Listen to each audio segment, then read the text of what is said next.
Welcome back, listeners. What if I told you that some of the most romanticized wars are actually Incredibly boring. kind of a downer, right?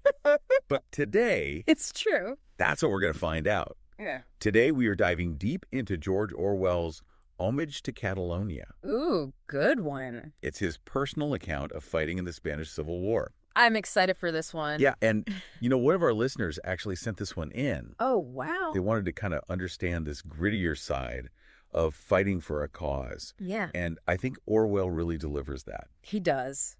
So forget those grand narratives that we get a lot of times. Yeah. We're going down to the trenches with Orwell. Yeah. Really going to explore the surprising daily realities of war.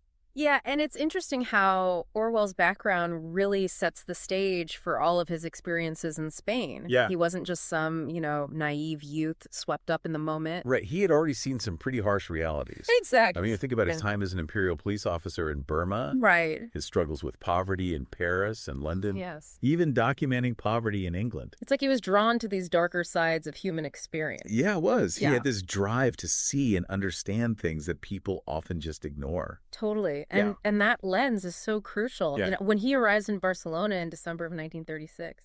Right. He describes this initial excitement, this revolutionary fervor that's in the air. Absolutely. But then as the war drags on, Barcelona undergoes this transformation. Yeah, it does. Okay. It's a bit ironic. Yeah.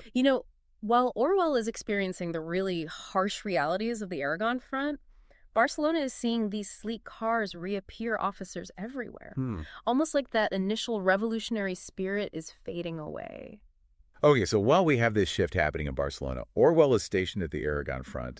And, his depiction of life in the trenches is anything but glamorous. It's not. Yeah. He actually compares it to the life of a city clerk. What? Which, on the surface, sounds kind of ridiculous. Yeah. But when you really think about the constant cold, the endless search for firewood, the ever-present lice, it paints this picture of surprising monotony. It really is. And it's amazing how vividly he describes those lice. I mean, you can practically feel them crawling on you. You can. As you read. Yeah. Yeah. And amidst this tedium, there's this strange paradox that he observes. Yes. The soldiers crave battle. They want, They yearn for action. despite knowing the horrors it holds. Why do you think that is? Oh, that's a great question. Is it this desire for purpose, a break from the monotony, or something else entirely? It's a question that Orwell grapples with throughout the entire book. Yeah. He even quotes a comrade All right. describing the war as a comic opera with occasional death, Wow. which I think captures that strange mix of absurdity and danger perfectly. It's almost like they become desensitized to the danger craving, the adrenaline rush of combat. Yeah.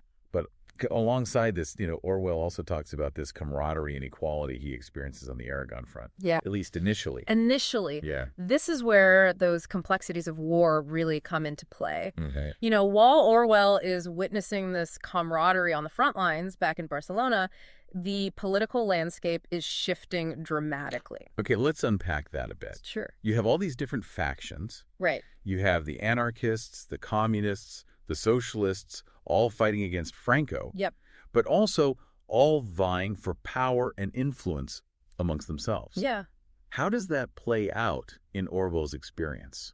He sees firsthand the growing divisions between these groups. Wow. He even mentions the disappearances of members of the POUM, Okay. which was the political party that he was affiliated with. Wait, so even those fighting on the same side were turning against each other? Sadly, yes. What was the reason for So that? a POUM, which stood for the Workers' Party of Marxist Unification, Okay. held a more anti-authoritarian stance Yeah. compared to the more centralized control favored by the communists. And they became a target as the communists consolidated power. Wow. And what's really striking is how information about all these political struggles was deliberately kept from those on the front lines, like Orwell. So there's this disconnect between the idealized vision of fighting for a common cause Right. and the reality of these power struggles happening behind the scenes. Exactly. That's got to be incredibly disillusioning Very much so. for somebody like Orwell who went there with such conviction. Absolutely. And this disconnect explodes into violence during the May Days. Oh, A pivotal point in the book. okay. And that's what we're going to dive into in the next part. That sounds good. All right. So welcome back to our deep dive into Homage to Catalonia. Yeah, we left off with this growing tension between the different factions fighting against Franco, right. and then boom, the Maydays just erupt in Barcelona. Exactly. Like all of this simmering political conflict just boils over into outright street fighting. Yeah. You know, Orwell describes the chaos of it all, the confusion over who was even fighting whom. Even a sense that this was almost a routine occurrence for some citizens. Wow, he was in the thick of it too, right? He talks about being in the POUM building during attacks, He wasn't. helping build barricades, even getting caught in a police raid. Yeah. What was it about the Maydays that made them such a turning point for Barcelona Good. and also for Orwell personally? I think the Maydays just shattered that illusion of unity within the Republican forces. Yeah. It became clear that the fight against Franco was really intertwined with this struggle for power among the various factions. Yeah. And for Orwell, it was just this brutal awakening to the complexities of the revolution he had joined. It's like he went to Spain with this idea of fighting for equality for a better world. Right. And suddenly he's caught in this battle where the lines between allies and enemies are blurred. Exactly. And that crackdown on the POUM that followed the Maydays was swift and brutal. He talks about this sense of paranoia that gripped Barcelona. Yeah. You know, police skies everywhere, people disappearing into jail without trials, accused of being Trotskyists. Yeah. Right. Okay, so for those of us who aren't political science majors, Sure. can you break down what Trotskyism actually means in this context? Yeah, so essentially it became this catch-all term used to discredit anyone perceived as a threat to the communists' growing power. Wow. So Trotskyism advocated for permanent revolution, How's that? which was a concept at odds with the Soviet Union's desire for stability. So anyone who criticized the Communist Party line or who expressed support for the POUM Yeah. could be labeled a Trotskyist and face persecution. So even expressing dissenting opinions, even within the broader fight against fascism, became dangerous? It did. That's chilling. Orwell describes this climate of fear where people were afraid to speak their minds, afraid to even associate with those deemed suspicious. Right, and remember, this is all happening while the war against Franco is still raging on. It is. Yeah, it's crazy to think that Orwell initially went to Spain wanting to write about the war, Right. but he ends up becoming a participant. Yes. And then, because of his experiences, a target. Exactly. How do he even manage to escape Spain with his life? It was a harrowing ordeal by this point. Yeah. Orwell had realized that his experiences in the POUM militia made him a liability. Right. He was no longer just a writer observing the war. Yeah. He was a participant in a political struggle and a marked man.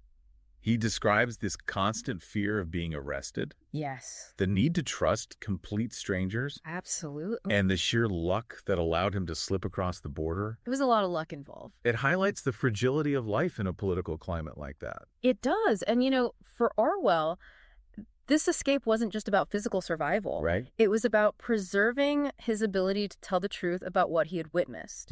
He understood the importance of sharing his story, Right. of challenging the propaganda and the narratives that were being used to manipulate public opinion. So even in fleeing, he was still driven by that same impulse that led him to Spain in the first place. Absolutely. This desire to document and expose the realities that others might overlook. Precisely. And that brings us to the lasting impact of Homage to Catalonia. Yeah. It's more than just a personal account of war. Right. It's a powerful testament to the importance of individual conscience, of speaking truth to power, even when it's dangerous. Yeah, we often talk about the heroism of soldiers on the battlefield. Yeah. But in a sense, Orwell's act of writing and publishing this book Yes. was its own form of courage. Absolutely. He risked his reputation, his safety, to challenge the prevailing narratives about the Spanish Civil War. He did. And that makes his story all the more powerful. It does. So we've been talking about this bigger picture of Orwell's Homage to Catalonia. Right. But what I find so captivating are these little details Yeah. that really bring his experience to life. Those seemingly insignificant moments can often reveal the most about the reality of war. Absolutely.